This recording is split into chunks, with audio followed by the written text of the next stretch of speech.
Right, we have a noble on the track in the show, a Ross noble, which is brilliant because I've met him a couple of times doing QI, and he's told me many stories about his love of motorcycles, tanks, and so on. So that'll be good.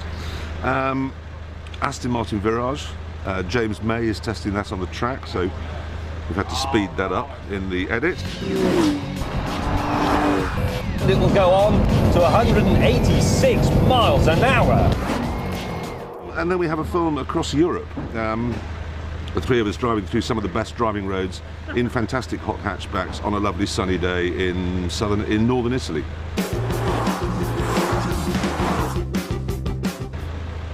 It's quite hard work. No, not hard, it's the wrong word. It's brilliant. It was a fantastic film to make then. Well, it's very much a party sort of place. It has very elegant properties. It's like Monaco in many ways, actually. Have you ever been to Hammersmith? And we all do like hot hatchbacks, so we hope you enjoy that one. And we end up, of course, doing a lap of the Grand Prix track. Here we go.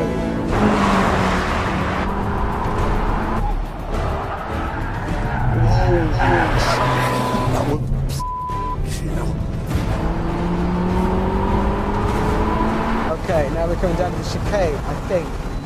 Or is it Brasilikas?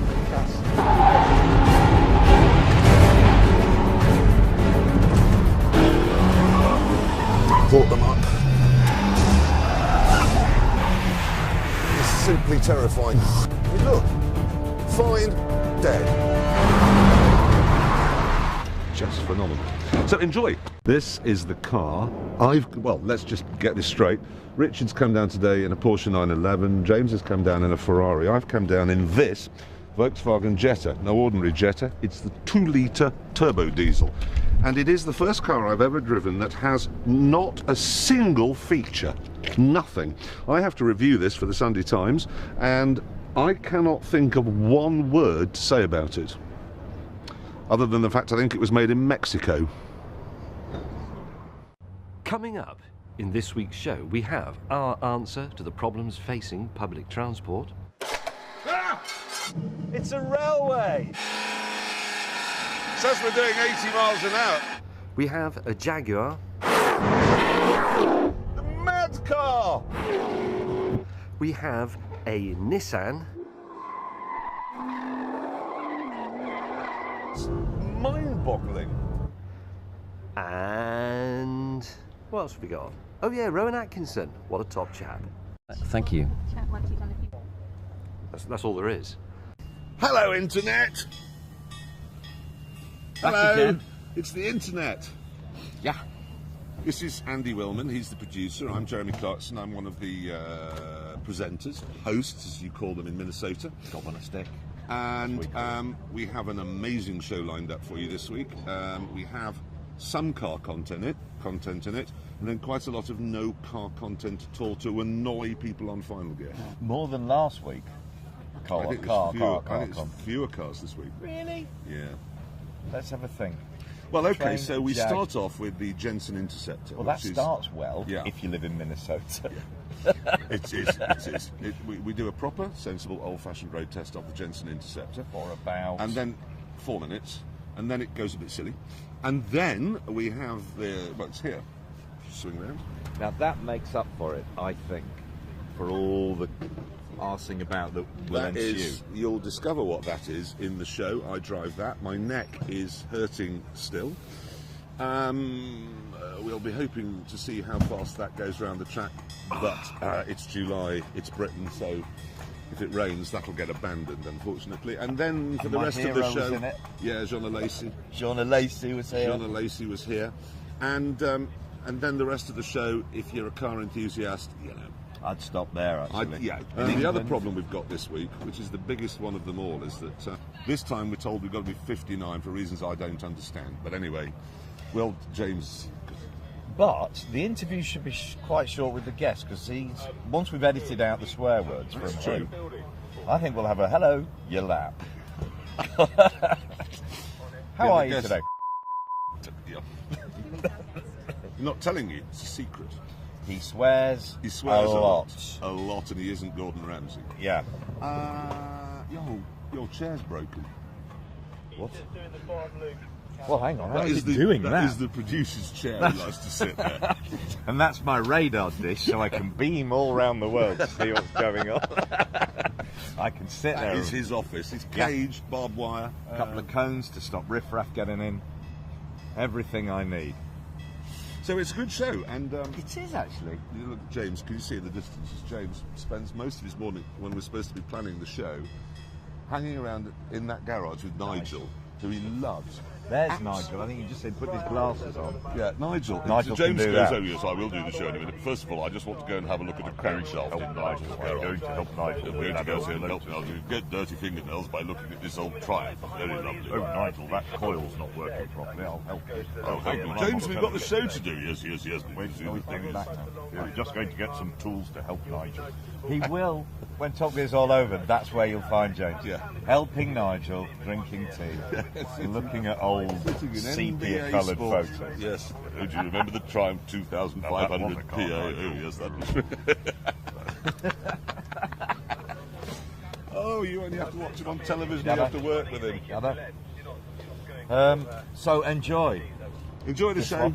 Got one more after this, and then we've got to make some Christmas tat. I mean, some DVDs, haven't we? We have got to make some DVDs. As Yeah. soon as this is over, we do the DVDs, and then we start filming for the next series. So, see you then.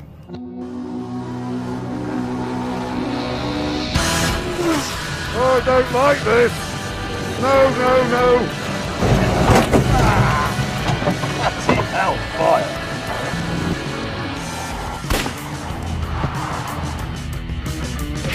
I'm driving the Nissan GTR. It says it here on the steering wheel.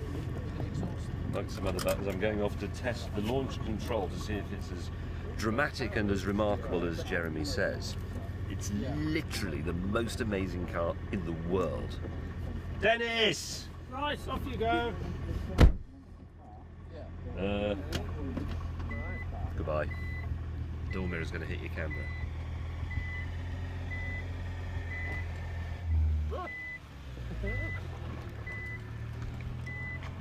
Shut up.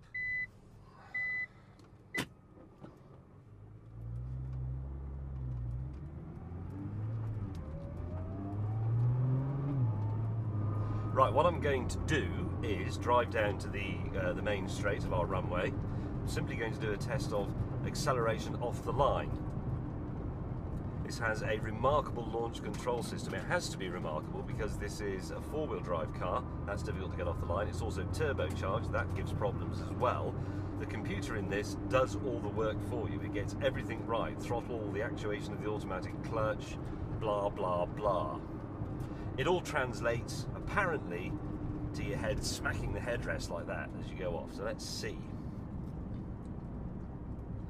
Here we are at the beginning of the main straight. It's all clear. I've checked for incoming aircraft. Oh, yes. So, here we are. Stop. I put my foot on the brake. It is in auto. There is an A on there. I push that one up. That goes red. I put that one down into comfort. I put that one up.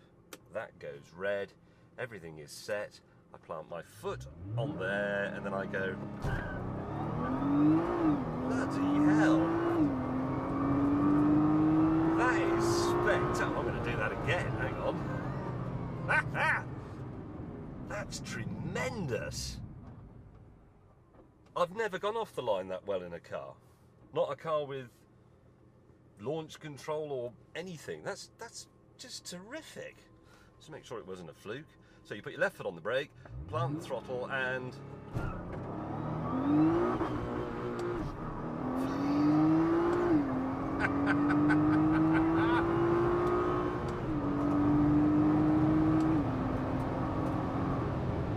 that's just tremendous piece of work.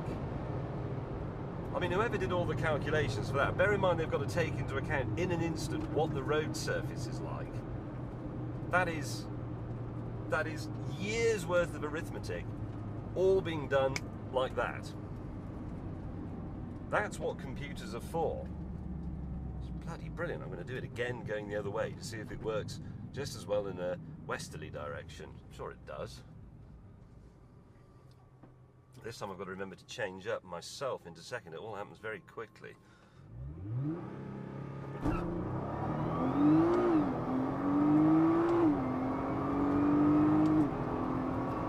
Tremendous.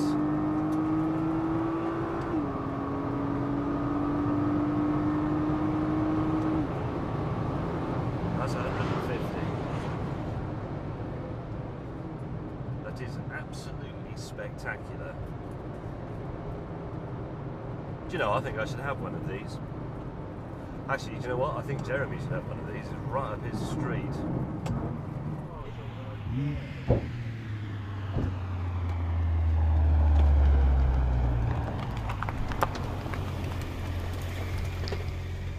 Now, look, you are, let's be honest, given to a certain amount of hyperbole. Who, me? You, Yes. sir. But that is absolutely spectacular. It is unbelievable. It's perfect. Have you ever experienced It is acceleration? absolutely. I was just saying that it's like a year's worth of arithmetic is being done like that. Yeah. Because it also has to work out what the road surface is like the I know. instant the wheels start moving, and it gets it.